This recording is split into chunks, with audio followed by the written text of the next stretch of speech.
as we all talk about the kind of improved communication between fans, or from the club to fans, since Vinay has come in. And it looks as though they have got another olive branch reached out to the fans in the shape of a Christmas present to the Tottenham Hotspur fans going into Nottingham Forest this weekend. And I got an email today that says, we hope you're looking forward to the trip to the City Ground on Sunday for our match against Nottingham Forest. During the festive season, we wanted to take the time to thank you, the travelling fans, with us again as a gesture of our appreciation on match day. We'll be providing each of our supporters in the way and with a blue and white Spurs scarf. Your support both on our travels and at the Tottenham Hotspur Stadium is greatly appreciated, and we know you'll be in full voice again on Sunday. Please hold your scarves up high as the players walk out ahead of kickoff. On behalf of the board, Thomas and the players and all our staff, thank you for your continued support. So, I mean, a lot of fans actually must have like such a high pile of these scarves now, because both Bodo away games they've given them out, and now in the Premier League against Nottingham Forest. Yeah, which is, I think, a great thing. Obviously, look, I think Tottenham fans aren't asking for a lot when it comes to just that feeling just part of it. Asking for a scarf here and there. Yeah, exactly. It's all that makes them happy, I think.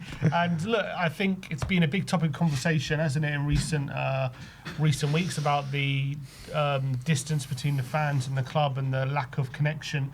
And these kind of things do help. And I think it's a good initiative. I think they should do things like this more often. It's not a massive expense for the club, and it just helps the fans feel appreciated and more involved. So those kind of things should always be complimented and encouraged, and I think it's a good thing. Yeah, I agree. Looking forward to going to get my scarf on Sunday. In terms of team news, Frank has said that Brennan Johnson should be fit enough to return to the squad, so I doubt he'll start, but on the bench, always good to have an option like that coming off the bench in terms of Brennan Johnson. On Solanke, he says Solanke is back training on the grass individually, and he seemed a bit fed up with the questions, constant questions on Dom Solanke. Dom Solanke did post this on Instagram earlier on today as well, which kind of just back up what Frank was saying, I guess. Yeah, I think maybe Solanke wants to quieten down a lot of the noise surrounding his injury. The fact that there's been such a lack of clarity about what's really going on has led to all these rumours flying around, and I'm sure the club would have seen it and all this stuff. So Solanke clearly wanting to put out the message, look, I am on my way back, it is an injury, all that kind of stuff.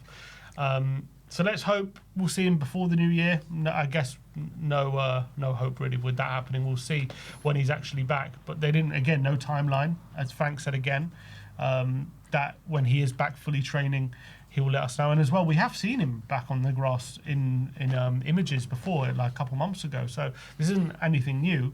He must have, I can't remember if he was back on the grass then had surgery, I think it was, yeah.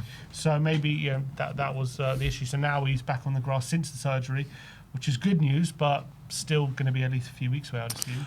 Yeah, I mean, God knows. I can't assume anything with Dom Solanke these days, but I'm pretty sure we've seen a post like this from Solanke before. It might have been in that moment when he was on the grass before his surgery. So, I mean, what can you actually read into Thomas Frank's statements and his Instagram post? Probably not much. That he's a day closer to returning. A day closer, yeah. Yeah, in terms of other team news, he said anyone that was fit and available for the last game is fit and available for this game. So in terms of Brendan, though, yeah, as you say, he was out for the last game, but it's his whole club this weekend. Yeah. So I wonder if that goes into the thinking of Frank, but we'll see. I don't think he starts, I agree, but whether he gets minutes off the bench potentially. Let's go to this update from Sami Mokbel yesterday, which was fairly interesting. Says a move to the northwest of the Semenyo is more likely than one to North London. However, Tottenham's financial power is growing. Sources have suggested that the remuneration package Tottenham are willing to offer Semenyo could be the most lucrative to the player, whilst funding the release clause would be no obstacle. A new ownership structure led by Joe Lewis's children is expected to make substantial funds available in the forthcoming transfer windows. Encouraging. It's a new Enoch. It's a new direction. It's time to get excited. But it is kind of surprising that we're willing to give a bigger financial package than some of the other clubs. That's obviously not what with the Tottenham we know. So the fact that he's unlikely to come to us is not great news, but the fact that we're making substantial funds available and we're going to do everything we can to try and convince the player financially or whatever to come, that's great news. So that, I mean, even if it doesn't mean we get Semenyo, hopefully it means someone on the list will be able to convince. I hope so. Kind of like with this kind of update about substantial funds are going to be made available and all that kind of stuff. Like, I do hear it a lot, yeah. That's like every single transfer window.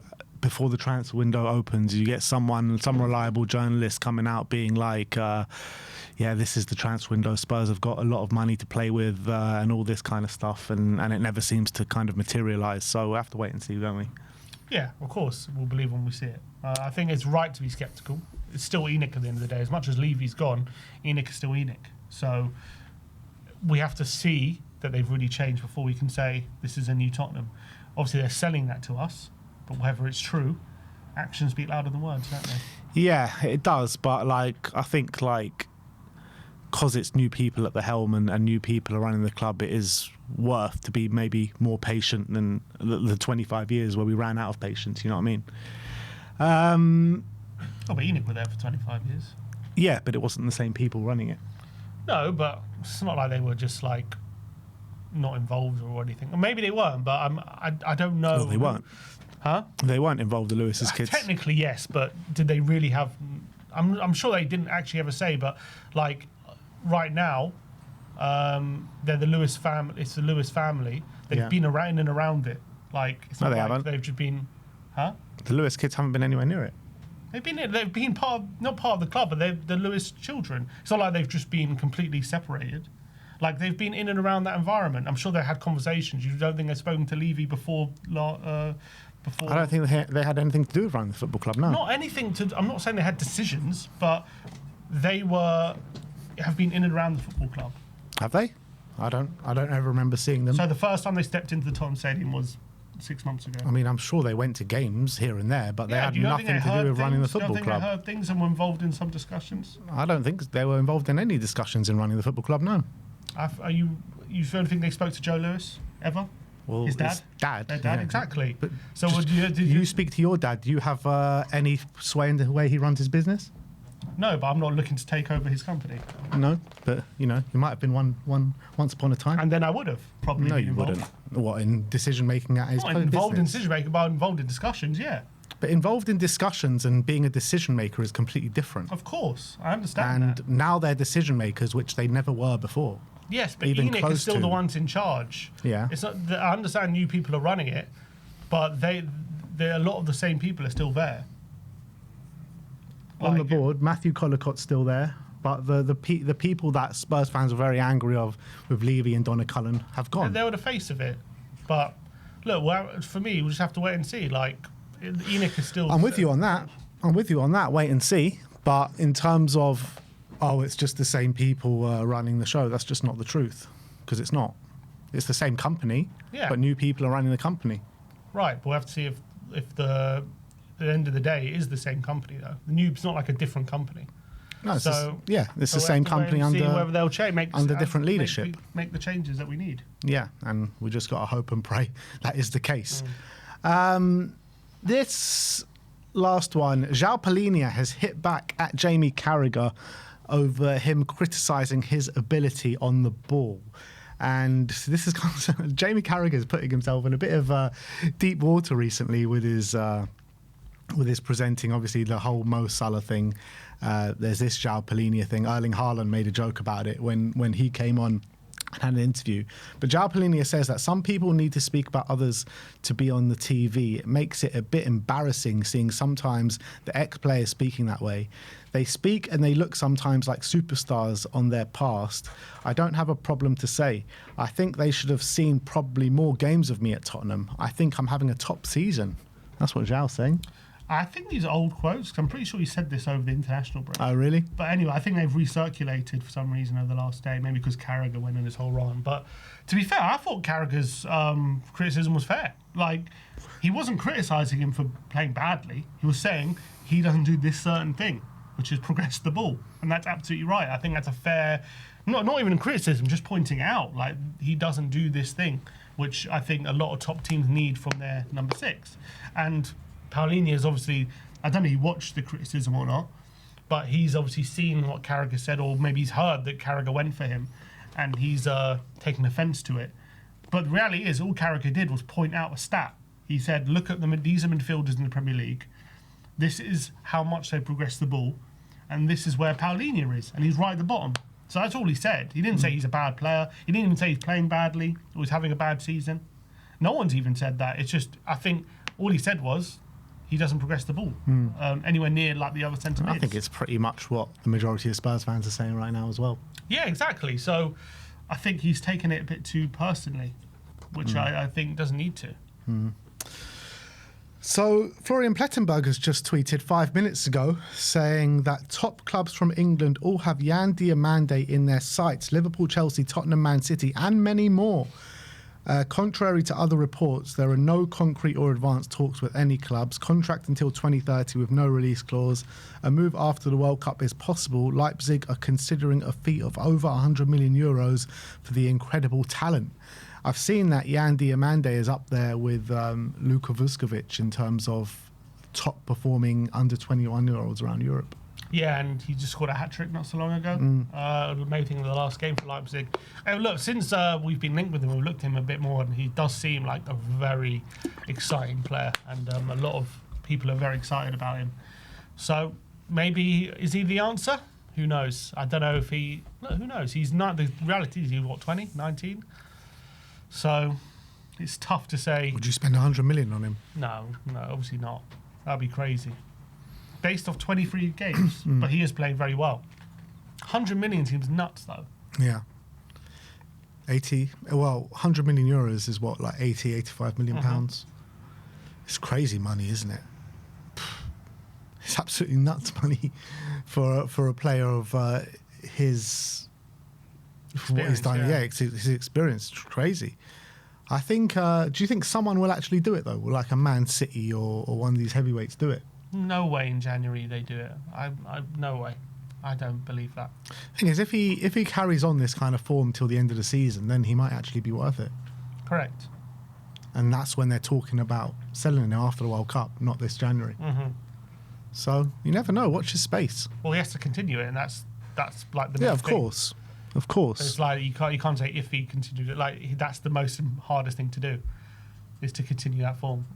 Yeah, I'm not saying it's easy. I'm just saying if he continues it, then someone will splash it. I understand, but like, it's like saying if someone scores 5 in a row, and it's like, yeah, if he continues to score like this, he's going to get 50 goals. But yeah, he has to do it. Like it's not. I'm not saying if he scores a hat trick every game. I'm just saying if he performs well for the rest of the season. No, he has to more than perform well to be worth 100 million. He has to be one of the better players in the Bundesliga. Which apparently he is right now, right? Yeah. Which is very impressive. It's good, but a good run of form is a good run of form. We'll have to wait and see how he does between now and the end of the season. Yeah, absolutely. But even like at that age, to score a hat-trick in the Bundesliga is quite something, to be honest. You know? It's good. But anyway... No Carl. No Carl? What was the name? The guy from Bayern. He's incredible, isn't he? That kid. Who's scored more goals in the Bundesliga this year? I don't know, but he's got 3 in a row in the Champions League. He's 17 as well, that Carl. That's mad. 17. Nuts. Would you spend 100 million on him? I would probably. Yeah, I probably would, to be honest. So, how many goals has this guy got? Diomande? No, well, first him. How many has he got? What, 5? 5? Something like that. So that's coming like 3 games. Something like that, yeah. I think so. And what about this Bayern guy? How many has he got? How many has Carl got? Lennart Carl. 2, 5 in all competitions. Yeah, 2 and 11 in the Bundesliga. And let's see what this one's got. Yeah, I've never even heard of Yan Diomande before we were linked with him. 6. 6? In 13. That's a very... How many assists has he got? 2. Wow.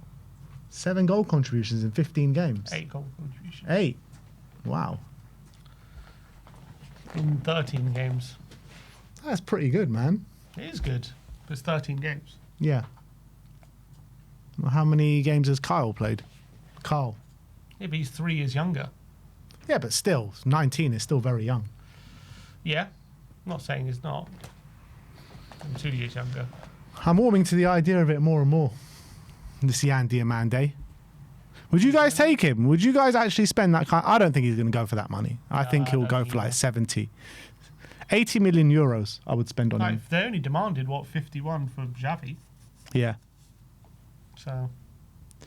All right, let me know. Would you take Yan Diomande? Would you spend a significant fee? I mean, you're looking at all these other clubs fighting for him as well. So, is it actually a realistic chance that we can get him? That's the other thing. Gage and Xavi on the case. Yeah. All right. So that is your Tottenham update for today. Let me know in the comment section below your thoughts regarding all those news stories we have brought you today.